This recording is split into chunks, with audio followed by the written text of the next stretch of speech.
Obama Deceptions had over 20+ million views, but that's on a separate channel. We don't put all our eggs in one basket. And we support other people that upload our videos because of the censorship. But YouTube is saying that they took the videos down because if any of their brown shirt minions say that something's racist, when there's no mention of Obama being black, being white, being polka dotted, what's crazy is they shouldn't take it down even if it is racist, if it's not calling for violence. But it didn't even have that in it. These were calm videos where I said, hey, folks, there's some links over here in the sidebar. We show you Cornyn and Perry and all these other Republicans being booed off by Republicans, and Ron Paul being standing ovation at CPAC, the big Republican conference a few months ago, when he says we don't need to have more wars. You know, it's wrong to kill Iraqis. You see, what happens if Democrats see all the Republicans standing up going, we don't want to kill Iraqis, and cheering Ron Paul? We find out that we all love liberty and freedom together. We all find out the bankers own both parties. And those are the videos they're shutting down. They're not shutting down the spoof video that's got 150,000 views that I did Friday here on the TV show as the Joker, making fun of Obama, wanting to shut down the Obama Joker posters. Now, they don't mind, you know, they're leaving that up. What they don't want is where I'm calm, cool, and collected, going, hey, let's all be friends, Republicans and Democrats. Let's just abolish the Federal Reserve. Let's just audit it at least. Let's just come together. Let's all be friends. Can't we all just get along? That is racist. See, that's what's incredible. But luckily, people had already copied those videos, so people are now going, this is the video that's racist? Because we have screenshots where they took it down, and we can point to people that posted on their channels. They are scared of unity. They want to say, racist, now give me your guns. Racist, give me your paycheck.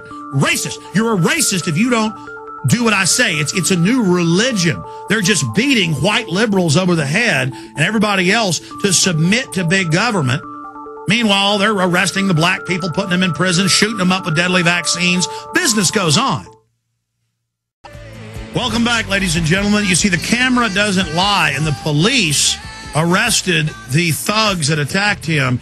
But what's sick is literally hundreds of reports are pouring in where you have ragtag libertarians, conservatives, liberals that have figured out Obama's a liar, people showing up to say Obama don't have indefinite detention. They're beating them up. Now, if you don't want Obama to go into Pakistan, they run up and call you a racist. If you're black, they run up and scream racist and then beat you. And then black people stand by clapping as white people beat black people and scream the N-word. I mean, these videos are coming out of women being attacked, savaged. In some cases, the police are backing up the union thugs. In other cases, they're doing the right thing. This happened outside St. Louis. Remember during the campaign we played the newscast where the police went on the news and said, if you talk bad about Obama, we're going to arrest you? I mean, that's 180 degrees the opposite of what our country's founded on. And I stood up to Bush when he had the free speech zones and tried to restrict free speech. I'm standing up against this now, and I've made videos about how Republicans and Democrats are being booed off the stage. Americans are mad. We're going into a depression here. But the media only makes it about people protesting Democrats to get the two parties fighting with each other. Now, I had two videos removed that were viral on the front page of YouTube. Hundreds of thousands of hits a day is what they were getting. Hundreds of thousands of views a day. A lot of you probably saw it on the front page of YouTube yesterday, where I was pointing this out, saying, let's come together. People saying it's racist to not want a carbon tax. They're using a political weapon, creating racism, pointing it out to get everybody fighting with each other. And most Obama supporters are waking up. His approval rating's gone from 84 down to the mid-40s now. The media spins it and says, well, it's at 50, but most polls show about 44 to 45. So they're panicking now. And most of his supporters are waking up. But a lot of them are getting aggressive. And, folks, I've been running into longtime friends that suddenly look at me like I'm Adolf Hitler. I mean, and I've had to stand up to them, and then they kind of shake out of it because they're so self-righteous. As soon as I stand up to them and say, you know I stood up against George Bush, you know that's a load of bull, you know you've been, then they start kind of, and I go, this is a Don King fight where the establishment owns both fighters, Republican and Democrat. But side issue. We found out that the Acorn connected groups, because we even see who's bragging they file complaints on their channels. We have them listed in the article up on Infowars.com. We discovered they're filing fake complaints saying we're calling for violence and for hate crimes. We're not even talking about race in these videos, except saying let's all come together, black, white, everybody be friends. They don't want that. Now, how telling is that? I want to go to Kenneth Gladney. And I appreciate his lawyer, David B. Brown. We had him on first, even before Fox and other channels, Friday, but there's been new developments since then. Who wants to comment first on the points I made and then go through? Now it's clear we have White House memos saying report on neighbors, tell us if anybody's criticizing Obama. They're saying people are on thin ice. Talk show hosts may get shut down in press conferences. I mean, this is really starting to freak me out. Who'd like to comment on this craziness first? Well, you know, there's been a pattern of events in the last week and months before that. But it's kind of ironic that over this past year there have been no real reports of violence at any Tea Party events.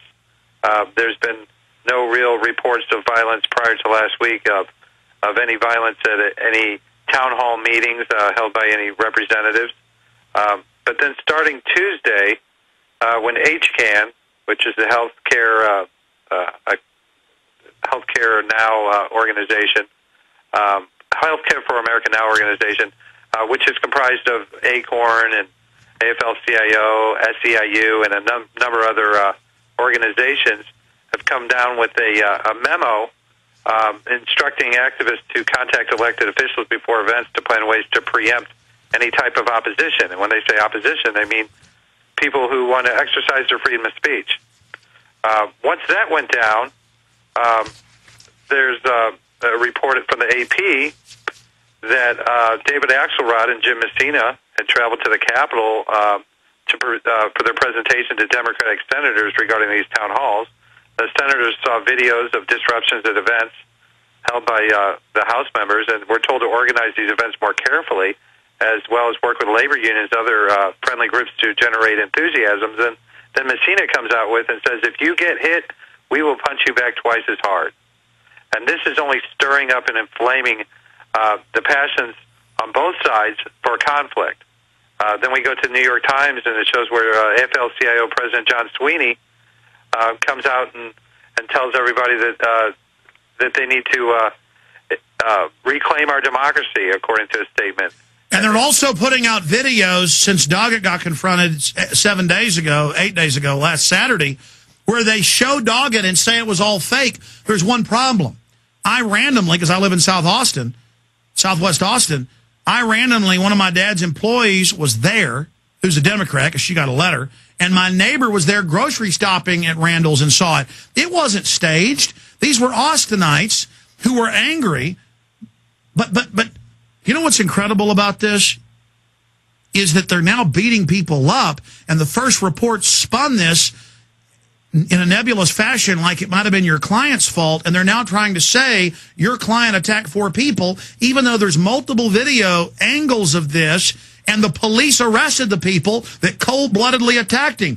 Tell us what happened to your client, Mr. Brown, who's about to be on with us. He's on with us right now, Kenneth Gladney, and then we'll get it directly from the person who was assaulted by people in their union uniforms. Well, Kenneth was just trying to make a little money that day, and he was out there selling these Gadsden flags, the Tea Party flags. Kenneth is, and they try to paint him as a conservative, and Ken is an independent. Ken has his own thoughts and an individual. He doesn't subscribe to the beliefs of any party. He's outside of that context there. Kenneth was just doing his job. He was viciously attacked by one member who called him the N-word. He went to the ground after he was punched, and then he was pummeled by 2 other SEIU members and another person.